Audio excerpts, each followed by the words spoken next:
these truths to be self-evident. That all men are created equal. As a member of Congress, I get to have a lot of really interesting people in the office. Experts on what they're talking about. This is the podcast for insights into the issues. China, bioterrorism, Medicare for all. In-depth discussions. Breaking it down into simple terms. We hold these truths. We hold these truths. With Dan Crenshaw. The Eagle has landed.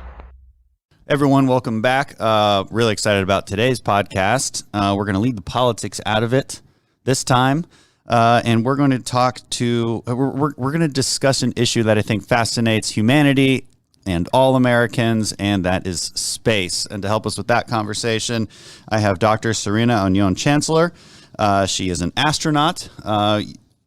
Serena, thank you so much for being on the show. Hey, Congressman, thanks so much for having me. So I want to let's briefly go over your history real quick. All right. You spent, hold on, I'm trying to look at my notes, but a lot of time in space. It was almost 200. 197 days. Why didn't you get to 200? I was about to say 200, but I know. They sent you back early, huh? People sometimes take 200 and be like, you round it up and they think, but when you say 197, it almost means more to people. It means more to me. It's a lot of days. That's a lot of days in space. Is that the average amount of time that somebody would spend on the space station? You know, it's becoming that way. We're actually doing longer and longer missions. Christina Cook spent just short of a year up there. But 200 days seems to be the norm because we want to make sure we always have American presence on the space station. So yeah, when we launch, we kind of know that 180 is the norm, 190, and could be longer. So just going into your history, you were selected by NASA in 2009. You're board certified in internal and aerospace medicine. And you recently served as a flight engineer on the International Space Station for expeditions 56 and 57. So, I mean, so before 2009, how did you become an astronaut? What's the application process like? You know, it's interesting. Prior to becoming an astronaut, I was a flight surgeon. And most military people know what that term means, but I basically was an astronaut a physician that looked after astronauts, and I spent most of my time in Russia as they did their training. Really? And so I kind of got a sneak peek, into what training was like for an ISS mission. So I decided to actually, Doug Hurley, who was, just launched on Dragon and made it to space with Bob, was really one of the first astronauts I ever met. And he was the first person I talked to about applying to the Corps. We've been friends for a long time. So there is just a regular application process, just like any other job, and you go through it. USA Jobs, federal government. It's USA Jobs, really. You just go to the website, see if they'll take me. You go to the website, fill it out, and then applications are reviewed, and we usually have 2 rounds of interviews, interviews, tours, tests. The interviews are probably the most interesting. You're sitting on a big panel of all flown astronauts from all walks of life, and it's intimidating, but they just want to hear about you and talk to you. So it's scary, but fun at the same time. And so you were a flight surgeon in which branch? So I worked for the Space Medicine Division at NASA Johnson Space Center. So I did work Doug Hurley's first shuttle mission as one of his flight surgeons, also with Chris Cassidy at that time. So it's a little ironic. They're both up there together again. And then they sent me out to Russia a lot just to be the main support doc out there while crews trained. Right, because that's where we've been. So last week was the first time in a while that we've actually launched from the United States. We've been launching our astronauts from Russia. That's correct. It's been since 2011 was the last time we launched from this country, and so it was high time we did that again. So we were super excited last week to see that rocket take. Yeah, so what was that like for you to watch that go off successfully? So interestingly, just watching the crew walk to the pad or get themselves when they're all suited out to the vehicle, for me was pretty emotional because it brought back a flood of emotions that I felt on my launch day, getting suited up, saying goodbye to your family for what could be the last time, or at least for a long time. And then really you're in game mode at that point. It's game time. You're ready to get on board that rocket and strap in. I didn't think it would be as emotional as it was. And then my husband and I watched the launch together from home, and the rate at which the vehicle came off that pad, that instantaneous launch, that was impressive. That was awesome. So is that different? Is that different than before? Yeah. Like what kind of new technology are we seeing in the current rocket systems that SpaceX is providing? And What's different than They're before? both using just the SpaceX, the Falcon 9, the way their rockets work. It definitely is a new design compared to what the Russians have been using for many years. And so when we would lift off the pad in the Soyuz, it was definitely a smooth lift off. We're using the same fuel. But here, the coolest thing about what SpaceX has done is that, precision landing that they have with the first stage that comes back down, and that see that land on a ship in the ocean was just amazing. And so really, when you look at the costs with which we're able to launch people to and from ISS with our own vehicles and our own rockets is so much less than really what we've had to pay the Russians for seats to do that. So is that the new normal then, since it's cheaper? Because let's visualize this for people really, really quick, because I think I know what you're talking about. We've seen videos of the SpaceX rockets, actually landing themselves. It's a really crazy thing to watch. A rocket actually lands itself. I don't know how that stage land. It's one of the most impressive things I've ever seen. I think it's going to be part of our new normal. We're still going to continue to launch with the Russians. We do have flights scheduled for this year, as well as our commercial flights. So I really still see it as a partnership. We needed our own launch capability, no question. Because I think at some point, Russians will be flying with us in our vehicles, because we have to continue operation of the space station, and we do that together. That's really cool. So I still want to dive into what it takes to be an astronaut a little bit more. So, sure. First step is to apply on USA jobs.gov. But what are they looking for? So you're a medical doctor. Obviously, not everybody going up there is a medical doctor. They obviously need a different array of expertise on any given mission. And so, and then what is that process like? I mean, it's physical, it's mental, it's your expertise and background. It's all of the above. It's interesting. Once you kind of come into the core, and you're right, they pull people from all different lines, military, civilian, differing expertise. A lot of people think I trained to be the physician on board the ISS, and that couldn't be farther from the truth. We all get trained equally across the board in ISS systems, spacewalks, robotics, T-38 flight training, survival. They want a person that is multi-purpose, multi-operational, that essentially the training that they go through, and I tell a lot of my colleagues, it's to make you as absolutely uncomfortable as possible in multiple ways, so that when things happen on orbit, whether you're docking a $1 billion vehicle, or you're on the launch pad, or you're coming back down, or you have a depress on the ISS like we did, you don't panic. And you may be a little uncomfortable, but uncomfortable has been an old friend for a very long time. So the U.S. does that really well with their training. The Russians are superb at doing that with their training. And I appreciate it more now than I did back then. So we were going through all the training evolutions. Yeah, so everybody's a bit of a jack of all trades up there. Everybody's got their specialty. You were already a doctor before you went up, so they're like, okay, we've got that specialty. That's your thing, but we also now have to train you to be able to dock, to be able to land if need be, even if that's not your primary duty. Right. Yeah. So they basically say, hey, Serena, we know that you're good at doctoring. We're not going to worry about that. We need to make sure you can fix the toilet if it breaks. We need to make sure that seems like a really important job. It actually is extremely important. When the toilet goes down, everything stops on orbit. Yeah. I can imagine. They turn you into a mechanic. They turn you into a suit specialist, everybody. And they just focus on your weaknesses and shore you up in those areas so that everybody can pretty much do every job when they get up there. Okay. So what's the most uncomfortable part of training? Honestly, I think the two toughest training events that most people have to go through are certainly the hours we spend in the Russian Sokol suit for launch and entry training, because our knees are pulled to our chest and we're in this cramped fetal position for hours on end, and it's just physically not fun. It's not pleasant. They'll fail your suit cooling on you so that you understand what that feels like, and then they ask you to press ahead and do what you need to do to get the job done. Training to do spacewalks in our big pool, it's 6 to 7 hours in a suit with just a little bit of water, and the suit just doesn't feel good. No. But it's what we have, and it's training your mind to just push through really difficult times or difficult tasks that at first you think you're not going to be able to do, but you eventually learn how to do it. And part of your training was you were out in Antarctica for quite a bit of time too. So what was the purpose of that, and how was that? That luckily Well, unfortunately, not everybody in the office gets to do that. Peggy Whitson, when she was chief of the office, gave me that opportunity. And it was really to put you in a very isolated environment. And you learn a lot about yourself. When you have very little contact, you're kind of on the pointy tip of the spear.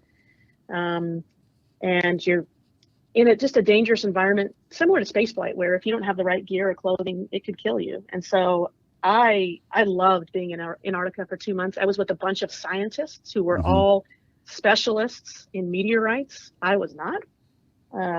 So I had to learn how to do that and just to kind of get the job done. But I think what they were not used to was living in an extreme environment and the different things that come along with that.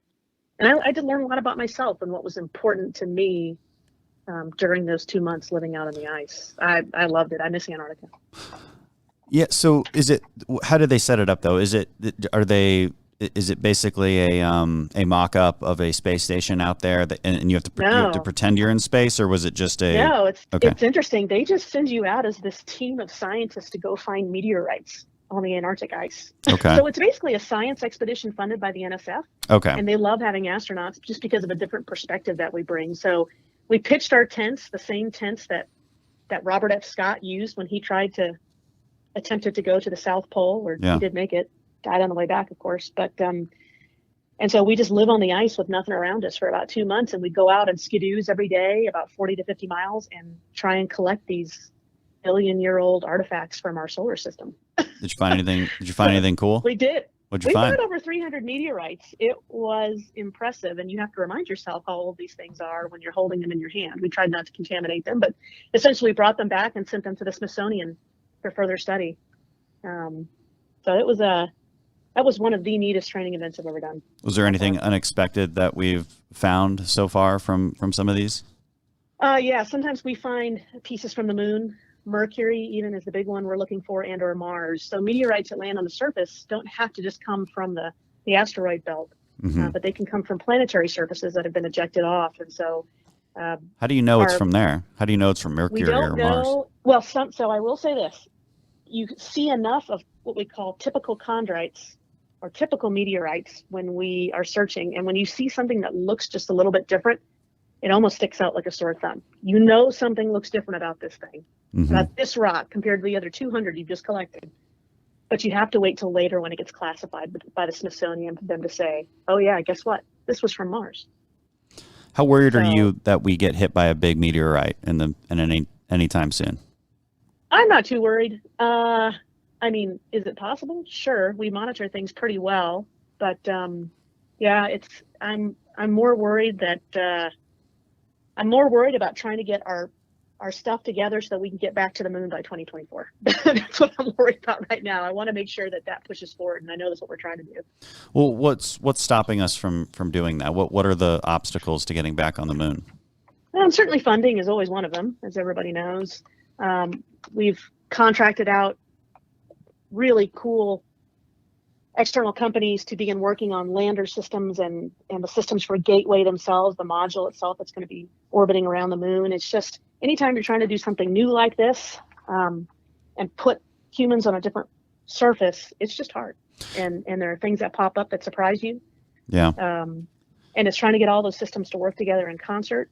And you're going to have multiple countries trying to do the same thing. So it's going to be very, very interesting.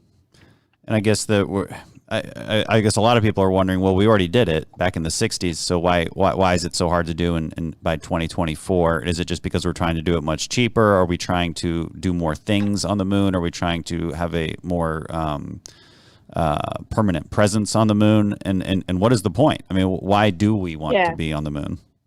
You nailed it. Yes, yes, and yes. We are trying to build a sustainable presence on the moon's surface. And for me, the big way I look at it, and I like to explain it to people, is if you were to ask me today, are we ready to take off towards Mars? My answer is absolutely no. We are not.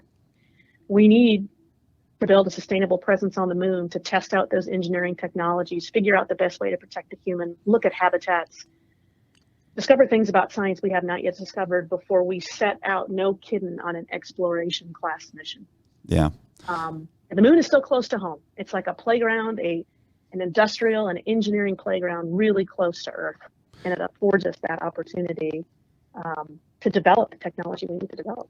Is it is the theory that we would use it as a jumping off point as well, since, less gravity, no atmosphere? Absolutely. Okay. Yeah, I know that that's out there for sure. I think what's going to make it very interesting is to see what other countries, plan to build sustainable presences on the moon, and do we end up working together with those countries? I think we will. I don't think the moon is going to be a solitary U.S. effort where we only work with ourselves, similar to spaceflight for the past 50 years. Yeah. So we've worked really well with the Russians for a very long period of time, and honestly, I'm proud of that. I think everybody in the space program is proud of that. Do you see any threats to that? I mean, geopolitical tensions are what they are with China and Russia. A little bit more heated with China at the moment, but do you see our space collaboration under threat?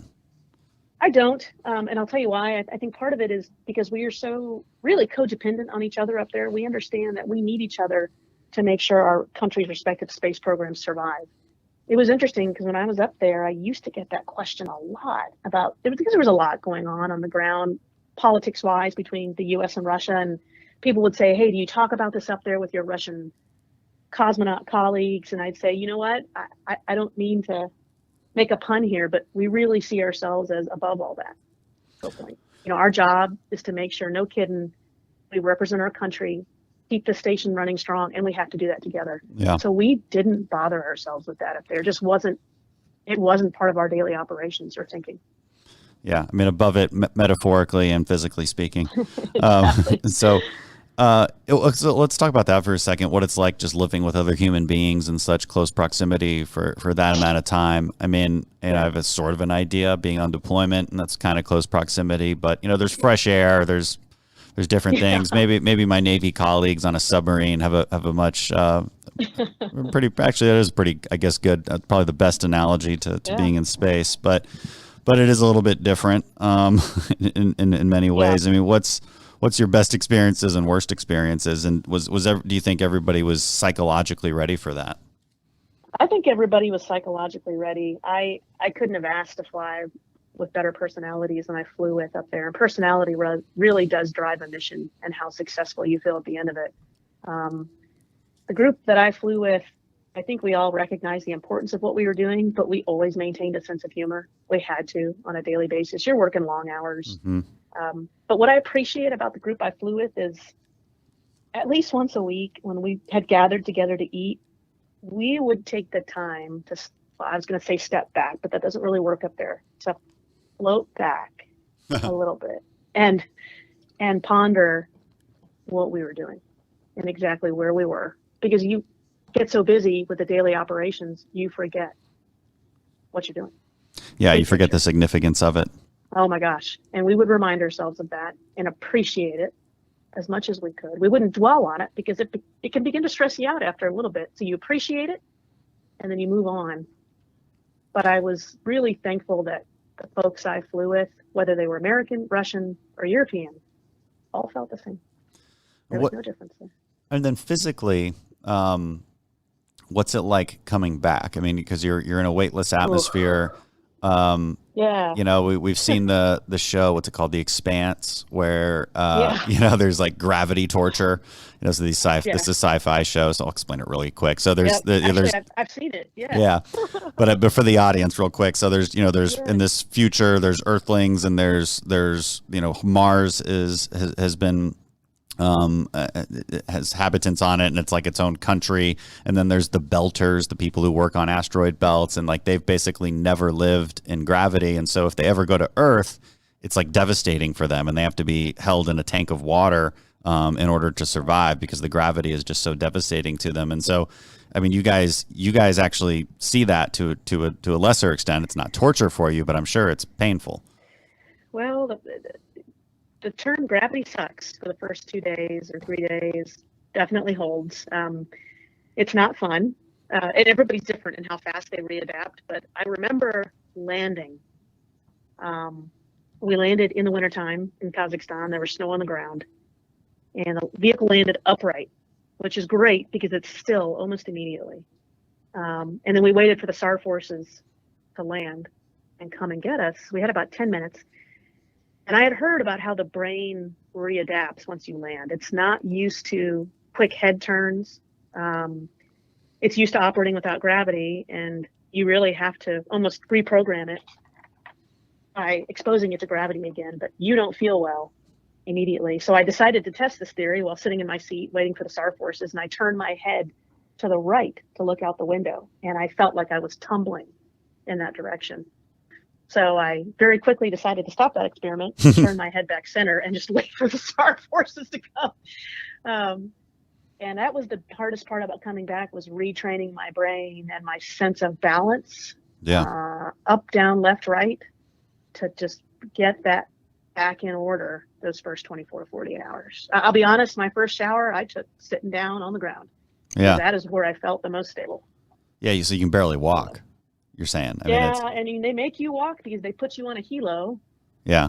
Within a couple hours after landing to get you to the NASA aircraft to bring you back to Houston. So, but you've got a person on either side holding you up to help you out. Yeah. Wow. That's fascinating. Yeah. And it's a wild ride. and I'm sure, and you guys exercise daily up there to sort of mitigate the effects. I mean, to the extent that you can. And so how often do you have to exercise, and how do you do that? Every day, 2.5 hours a day. Wow. So we get about an hour and a half of anaerobic activity. So we have I guess if you want to call it the space station Bowflex machine, you can do that. We call it ARED, Advanced Resistive Exercise Device. It's our big piece of weightlifting equipment. Mm-hmm. Any lift you can do down here on Earth, we can do up there. Okay. So your muscles aren't totally lift. Atrophied. No, not at all. In fact, you don't see a lot of the atrophy. You do see bone loss. That's very common. Okay. Because you get you're just it back? not loading the bone. Huh? Does that recover? It takes time. Usually we expect to see full recovery about 12 to 15 months post-flight. Wow. So we get regular DEXA scans done to look at our bone mineral density once we land. And they track that very, very closely. And it varies from crew member to crew member. It's got to be individual genetics. So what was that like, the first moment you broke atmosphere? Is this what year? 2000? Is this 2009? Or is this, when was your first launch? My first launch was actually just in 2018. June. Oh, really? Actually, June 6th. Okay. June 6th, 2018. Oh, so right after we met, you'd just gotten back. Okay. Yeah, because just. Yes, exactly. When we met, I had just landed 6 months before that. Wow. Wow. Yeah. So that's. Yeah. Yeah. I looked not so bad, huh? I guess I walked around normally when I was. Yeah, no, you looked fine. Yeah, there was. So I mean, what's that like? I mean, is it what you thought it would be to all of a sudden break the atmosphere and be in space? Is it way more awe-inspiring than you ever thought? What's it like? Is there a way to describe it? I think everybody's experience is definitely different. A lot of people ask me, "Hey, how did looking at the Earth change you? How do you view the Earth? Has that changed?" And my answer, I think, surprises some people. The Earth is beautiful and it's wonderful. And the way I view it has not changed. But for whatever reason, the way I deal with people has changed.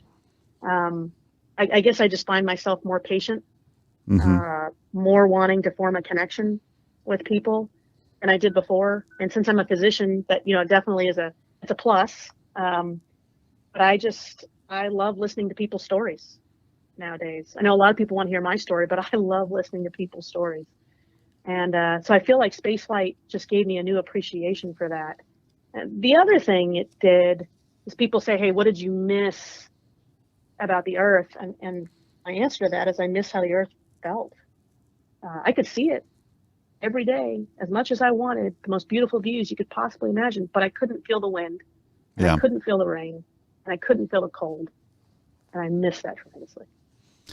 What's your I saw another series, I think it was on Netflix. I think it was just called Mars, and it was an interesting series. It was sort of half documentary, interviewing real people, interviewing, SpaceX engineers, going through all of that, but then moving to the future, like a few decades where we're actually colonizing Mars. Have you seen that, and is it accurate at all?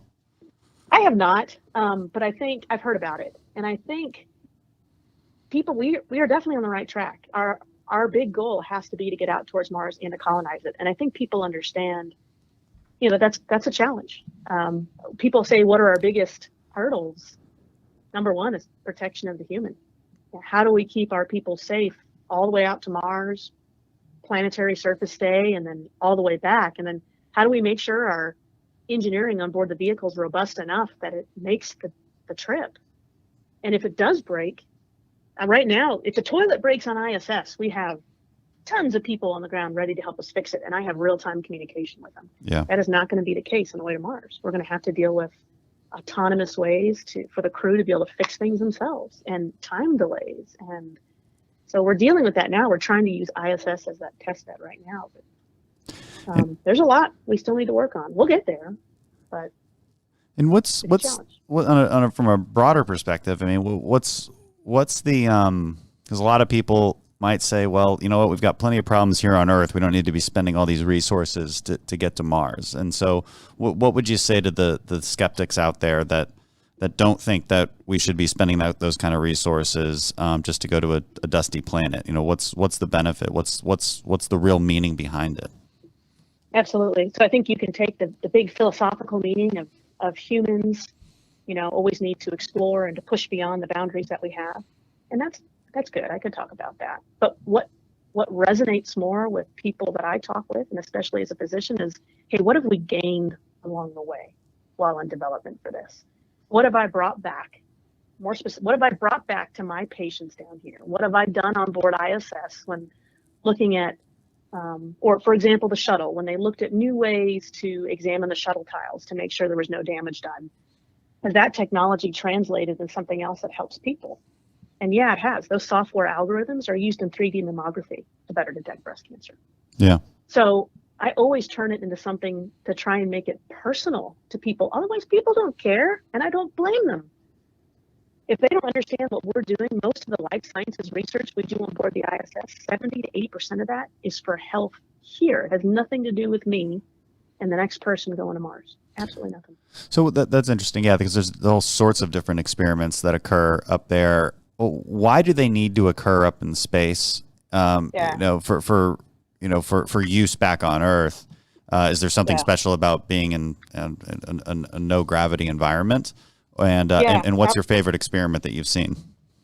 Absolutely. So I get that question a lot, and I'm so glad people ask it, because the biggest thing is when you eliminate gravity, cells grow differently, proteins crystallize differently, scientists get better insight into molecular structure. Cells grow. For example, one of my most favorite experiments that I did up there was called AngieX. It was a cancer chemotherapy experiment I ran for 6 weeks. And it basically, scientists sent up these special cells called endothelial cells. And those are the cells that line our blood vessels. And they sent them up because their hypothesis was that in space, these cells would grow for longer periods of time. Basically, they feel like they were in the body. And I think they do, because they're constantly suspended instead of growing in a cell culture plate like we do down here. And because they grow longer in space, that gives scientists time to test chemotherapy against the blood supply of tumors. That's what they were looking at. And so for me, it was one of the most fulfilling experiments I did up there, because they couldn't have done it anywhere else. We have no anti-gravity chamber or way to generate that sort of habitat on Earth. It has to be done up there. And they were ecstatic with the results. So that's super important. It's good for people to understand that, because I mean, I think most people do. I think can get on board with the philosophical need of exploration and pushing human limits. It does make us proud. I think it's unfortunate that the recent launch was a little bit overshadowed by lots of other issues going on in the country at the time, but there'll be more. It seems like you're pretty positive about the collaboration that we have with private industry. Do you think that was the right way to go? Do you think it was inevitable, and is it going good places? Absolutely. It's funny. I still get a lot of questions that people think we're in competition with SpaceX or Boeing, and that's absolutely not the case. We need them to succeed so that we, the government, NASA, can focus on pushing to the moon, pushing back towards Mars. We have to be able to continue to run the space station, and we need to get our folks to and from. And can we build our own reliable vehicle to do that? That allows us, it frees us up to work on these other missions, which are quite ambitious. So I think it's worked really well. NASA did announce kind of the private astronaut missions that could potentially take place. I'm not sure when those will start. This could be 30-day missions with maybe scientists from academia or from outside private industry running even more experiments on board ISS. I really see ISS opening up as not just a place for career astronauts, but a place where science takes place and can be performed by tons of different people. So I'm excited about that process as well. I think we need to keep ISS running as long as possible.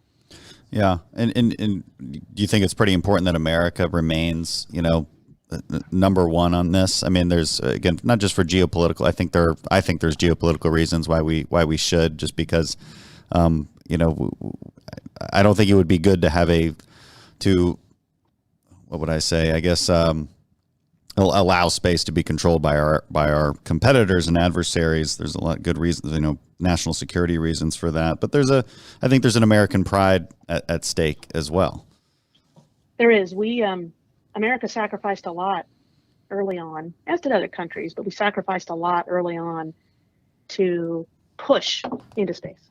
No question. To make sure we had a footprint and to get there and to get to the moon as early as we did, to build the space station. We have continuously been the leaders in space flight, and we should remain there. Absolutely we should remain there, because number one, of what this country stands for. And so when I have little girls from not just the US, but from all countries, look at what we do, look at what women do in the space program and what we're capable of, that means something to me, and I believe that behind that is our core beliefs as a country and what we stand for. And to me, that's the most important thing, and that's what I try and emphasize. So absolutely, we should be in the forefront. What is there any other? So we talked a bit about the experimentation that occurs in space and how that's important. But let's say we've got a plan to colonize Mars. Is there any practical benefits that you could foresee to colonizing it besides there's certainly the science there is I think there's a lot of cool things to discover. But as far as, is there anything that people back home living their daily lives could say, well, this was a huge benefit from going to Mars? I don't know. Maybe it's some new amazing rare earth metal, or I guess rare Mars metal that we might find and use. And is it even possible to mine it and bring it back? I mean, is that even on the forefront? I think it's on the forefront. I think whether it's, hey, look at the way we developed ion propulsion technology to help us get to Mars, if that's something we ever end up using. And now that's a technology that we bring back down to Earth for people to use. I really see it as, I look at how engineering develops along the way, and it's just not in a NASA vacuum. It's automatically sucked back up by all the engineers and scientists on Earth to say, hey, how can we utilize this in our industrial marketplace? How can we utilize this to improve lives back on Earth? People are always looking at that. Right. So even if there's no obvious benefit to having our flag in the dust on Mars, there's a ton of benefit to the engineering that it takes to get there in the first place. There is. And then the other thing I would say is, I don't see a Mars mission as a sole U.S. mission. It's going to be global. So you can look at what countries are being tied together by this. What unity do we see from that? I realize that, you look at what the U.S. and Russia have done for the past 50 years and how well we have worked together in space. I honestly can say I think it's the one area where I'm just deeply impressed and so proud. And people maybe 30 or 40 years ago would have guessed that would have never have happened just because of who we were. And so I don't put it past that the U.S. will work with multiple countries to get towards Mars, and that alone means something. Means something. So what do you think about Space Force and the national? So, are you talking about the Netflix series? I will talk about the Netflix series. I want to get to that, but first the serious item of Space Force, and as a force within the Air Force. Or even I'm a little confused on exactly how that's going to turn out. But I mean, just as a general concept, as looking at the national security implications of space. Absolutely. We have to protect our assets at all times, as other countries do. We have to have, and I love the way, if you look at the Space Force functions, there's not that many listed there, but one of them is provide prompt and sustained space operations. So we absolutely have to make sure we maintain a presence and strengthen that presence all the time. And so hopefully this large gap that we had when shuttle ended and we finally were able to launch from American soil again does not happen again. Yeah. That we, from here on out, just continue to build our force, not only to protect U.S. assets, but make sure we maintain that presence in low Earth orbit and then finally towards the moon. Because what I tell kids when I go talk at either universities or schools, so I say, hey, kids from other countries want to work for their country's space agency. We need you to work for ours because this isn't going away anytime soon, and we need to always stay in the forefront. Yeah. And I try to make them understand the importance of that. And I think a lot of them think they could never possibly work for the space agency, and they should. What I wasn't in politics back in 2011. So what is the policy back? What was the discussion back then as to why we stopped launching from the United States? And what exactly happened? What was the shift? I think a lot of it, obviously a lot of it's probably above my pay grade too, as to the official meetings, but it was the right decision at that time to begin to shut down shuttle missions. Just certainly the cost per mission, the shuttle was getting older. So the risk increases with each successive flight. The shuttle was great because it had that huge payload bay, and that's how we brought massive pieces of the space station to orbit to make sure we could construct it. And so once the space station had finished construction, we needed to look at, hey, no kidding, our job is science at this point. And I think the belief was that we would have our own vehicles in just a little bit of time once the shuttle shut down. It wouldn't be this long of a gap. I don't think anybody could have predicted it, but it's what happened. Luckily, we do have a good partnership with the Russians, and we've been flying with the Russians for many, many years. So we just picked up in that area, and all of our launches were from Kazakhstan to make sure we maintain presence. But yeah, I don't think anybody could have predicted it would be this long. So it was, again, really awesome to finally see them launch the other week. When's the next one planned? When are you going up next? Oh, I don't know. Not anytime soon. I think my bone, like we talked about, is still recovering. And I've kind of taken more of a management role in the office for right now, which I'm quite happy with. It's really nice being with my family back on the planet. Because certainly the 2 or 3 years prior to launch, you are gone most of that time training. A lot of that time is in Russia. Yeah. So I'm not sure when the next launch is scheduled for. We have some preliminary dates out there, hopefully not too long, maybe by the end of the summer. But, and of course, Boeing has not announced their first official manned or crewed launch yet, but we're looking forward to that as well. And just I love it when ISS is like a busy parking lot and vehicles are pulling in and out, both with people and sometimes with cargo. It's just the neatest thing to see. When you're up there and you watch a vehicle depart after delivering all its cargo, and it pulls away like a bus and just disappears. Yeah, it's like being on Star Trek. Yeah. It really is. And you think people have forgotten how far we've come. That is amazing. To me, it was cooler than looking at the Earth's surface. It was watching that vehicle pull away and saying, okay, hey, thanks a lot, and that's become commonplace, and people forget that. Right. I mean, it's the sheer physics of it are pretty mind blowing. So you've got this big rock, and it's like hurtling at how many miles per hour around a giant 17,500 miles per hour. so 17,500 miles per hour. It's hurtling through space in a circle or more of an elliptical around a giant fireball. And which like emits these really, really dangerous rays that you're not protected against when you're in space. And so you got to figure that out. And then you've got to and not only is the big rock hurtling through space, but it's also spinning really fast on an axis. And you're spinning with it, right? Because you don't change direct, but then you've got to find this really tiny little object in the middle of space that is also spinning around the spinning object that is hurtling through space. So it's not easy.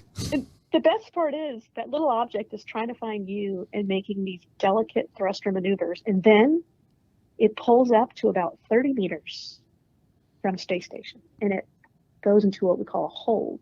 It literally hovers. And then you have to capture that with the robot arm. So those vehicles don't dock themselves. Now, the Demo 2 mission did. It was an automatic docking. But the cargo vehicles that come up, they stop at 30 meters. And then we sit there in the cupola. And I say it's 90 seconds of terror for 1,000 hours of training, and it's the most difficult video game you'll ever play in your life, but you've got 2 hand controllers, and you take that arm out to capture that cargo vehicle. Well, what's even crazier to think about is that we did this in the 60s. Like, we actually, to think how we landed on the moon in the 60s, and the computers we had then weren't even close to what our typical iPhone is now. Exactly. I mean, how is it's really hard to comprehend. It is, but it also, you sit there and go, oh my gosh, look at what we were able to do. So I understand it's hard right now, but look at what we did back then. I think we get so buried in our meetings and our PowerPoints, and NASA does PowerPoint really well, and we've often had to take a big step back to get that 50,000 foot view of what we were doing. Human spaceflight. There is no job cooler than human spaceflight. and I think it's good that we're getting this sort of this self-landing rocket up there, and talking about getting boots on the moon again. And now I'm rephrasing the Netflix Space Force show, but I think that was the president's words: boots on the moon.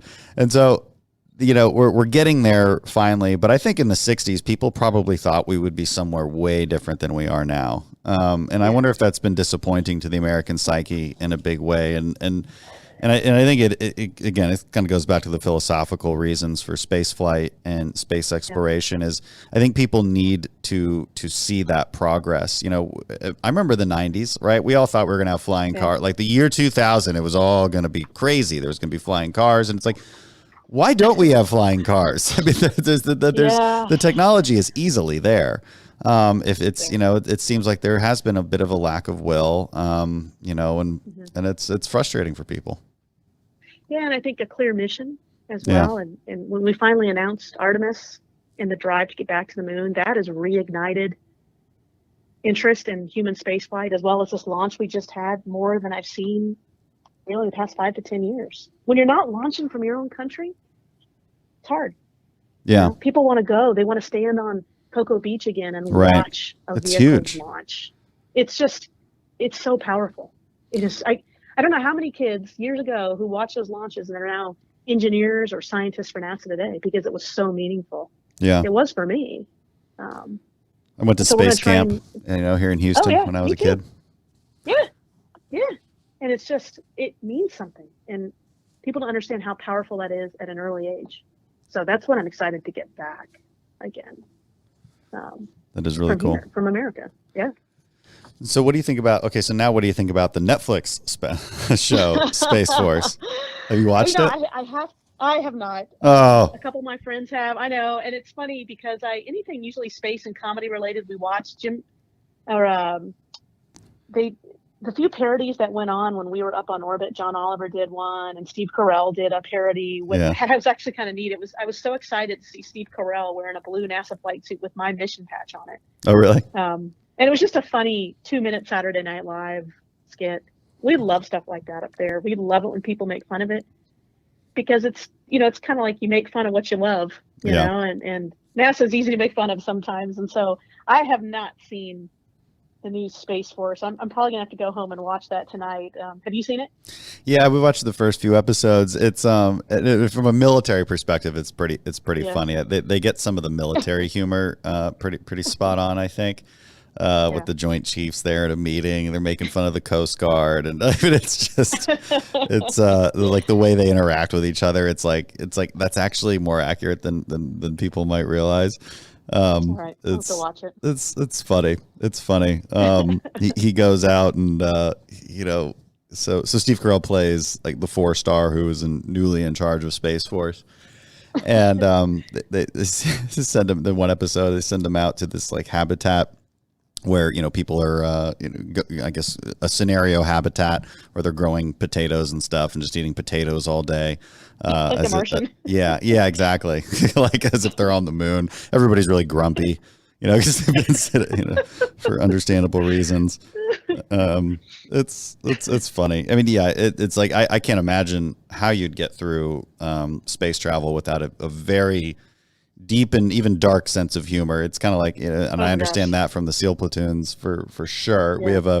We have a sense of humor that cannot be repeated in normal life. It's just, and it has to be encouraged and allowed. It has to be because it's because the real life risks are severe, and you deal with that in your own way. And I agree, absolutely. So I also told you I really wanted to ask you about the recent Navy declassification of the footage where they see a UFO off the coast of San Diego. Now, this wasn't new news, and it was totally overshadowed by the coronavirus stuff and just 2020 in general. Everybody was looking at those astronauts leaving, and they were like, "Yeah, of course you're leaving. It's 2020." So, you blame them. Yeah, they're like, "I'm out of here." Yeah, there's murder hornets, pandemics, and just all sorts of things. So it was. Yeah, but this footage was really interesting. I'd heard about it before. Joe Rogan had one of the pilots on there. I mean, you can watch the footage. It's been on YouTube for quite a while. It's just because the Navy declassified it. It was already out there, and they never really tried to deny it. But it was not the only one. There was off the coast of Virginia too. I mean, what's going on here? Where are you guys hiding the aliens? Yeah, it's funny. The two most common questions I get about space station is, one, how do you go to the bathroom? Yeah. And two, you can talk about that too. I didn't want to be so impolite as to ask, but I really people are probably curious if you want to bring it up. But the second question is, did you see any aliens? And I will get people who press on this topic. And what my answer has always been the same is, wow, I did not see any aliens up there. I felt like the people I worked with sometimes were kind of like aliens. But, for the most part, I had some fantastic views of the Milky Way. But that's about it. Can you give me your opinion on the existence of extraterrestrial intelligent life? Based on what you saw from those, because you've probably seen the videos, you've heard the stories, and these pilots are not crazy. It's all documented. It's on radar. Yeah. It's on video. I mean, what are we talking about here? I don't know. Could something be out there? Of course. In the world of medicine, nothing's ever 100%. I don't think anything's ever a blank, just a yes or no, black or white. That's not how this universe operates. So I don't know what they saw. I have not actually. I've briefly seen clips of the footage. Geez, you haven't seen Space Force? You haven't seen the alien videos? What are we? You know why? Because I'm a physician, and coronavirus, like you said, came and just wiped everything out. That's true. So Fair enough. We also had a lot of cases in Louisiana, and it was busy. Thank goodness it's better now. But yeah, we've been busy here in the hospital. So, but now I've got time to go back and look at all these YouTube clips that I missed. Yeah. I would listen to the Joe Rogan podcast. It's it's a few hours long, and it gets into real detail. He's interviewing the pilots who were actually there. It's fascinating. Cool. Yeah. It's fascinating. But going back to the bathroom question, okay. I will answer that because I know people always want to know. And the bathroom, we call it the WHC, the Waste and Hygiene compartment. There's always got to be some obscure acronym, in government. Yep. Absolutely. And it's you work for NASA the first few weeks and you're lost in most meetings because we do speak in all acronyms. But the toilet, you develop a relationship with that thing when you get up there because it's going to be a long time that you're together and you never want to have a bad day. And so, going number one is pretty self-explanatory and that works generally pretty well. Number two, of course, is where it's really a delicate operation and everybody finds a way to do it, but we basically poop into this can inside a small plastic bag. And then those bags are kind of sealed up inside that can. And we don't toss these cans overboard. These cans are stored with us kind of airtight until we can get them out on one of those cargo vehicles that's coming back down or will burn up in the atmosphere. But the actual act of doing all that is complex. I think everybody has a different technique based on height and flexibility. And it's something I think every astronaut fears. And then once it's successful, those first couple days on orbit, the rest of your time on orbit is so much easier after that because you can at least go to the bathroom successfully. Most people don't even like a showdown. It's a little bit like Tombstone. Most people the bathroom. Oh, geez. And most people don't even like going in the forest. They should realize how good they have it. At least And it's I not honestly zero think gravity. well, we do these extreme environments because going to the bathroom in Antarctica in the middle of the freezing tundra is no pleasant experience. Yeah, So that's true. you learn how to do that early. So when you get up there, you say, okay, I haven't done this yet, but I have gone to the bathroom in some pretty weird places. We'll make it work. So What's your I'm going to tell you my least favorite space movie, and maybe I want to hear from you what your favorite one is. My least favorite was Gravity because the laws of gravity apparently didn't apply to the movie Gravity.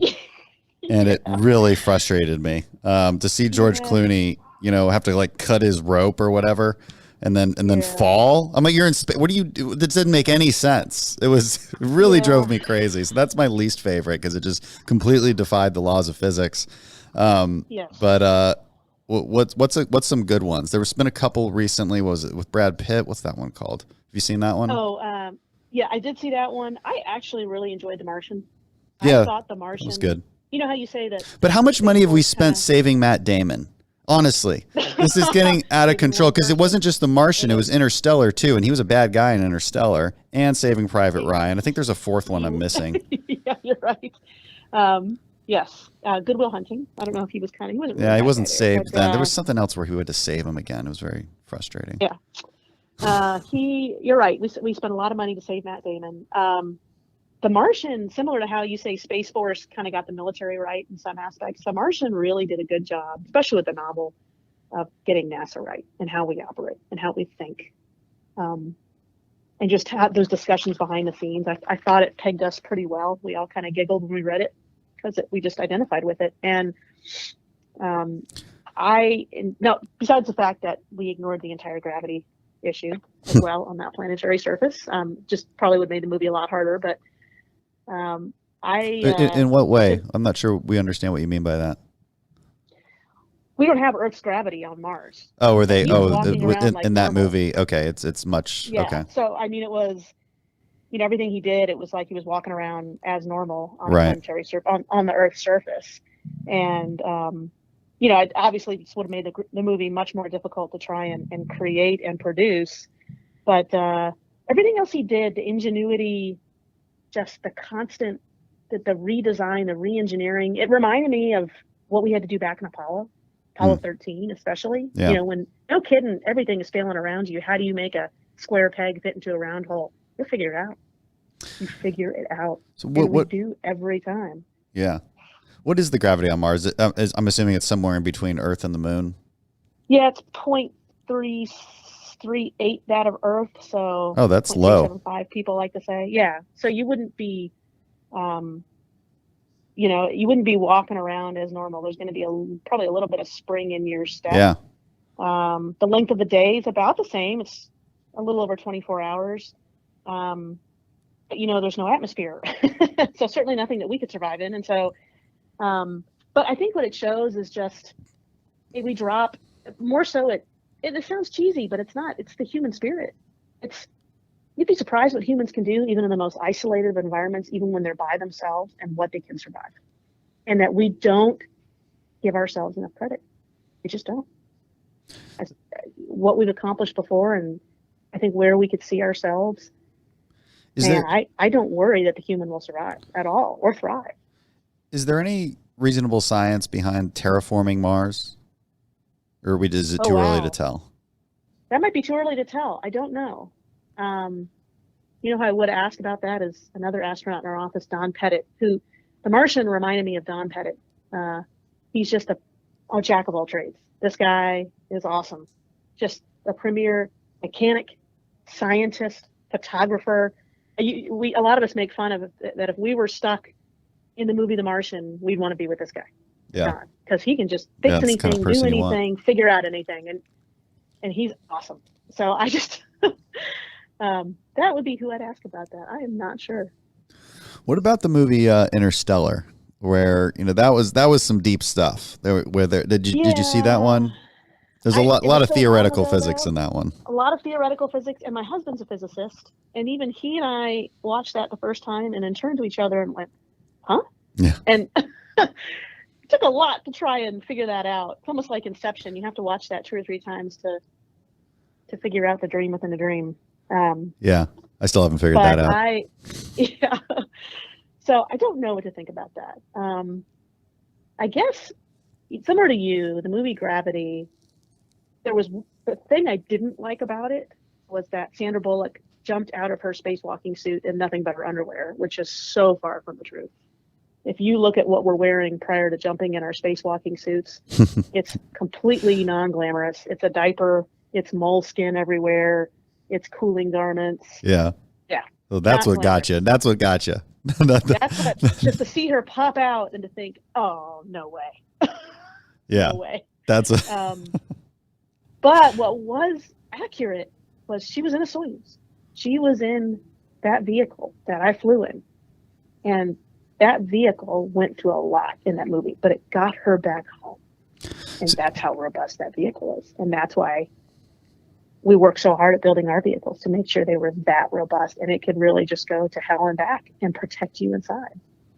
So was that at all? I don't. Now I'm forgetting the details of the movie. Yeah. But was it her?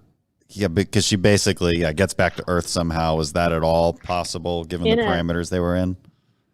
That's a good question. I think so. She was actually in a Chinese Soyuz. The Chinese use the same vehicle. Mm-hmm.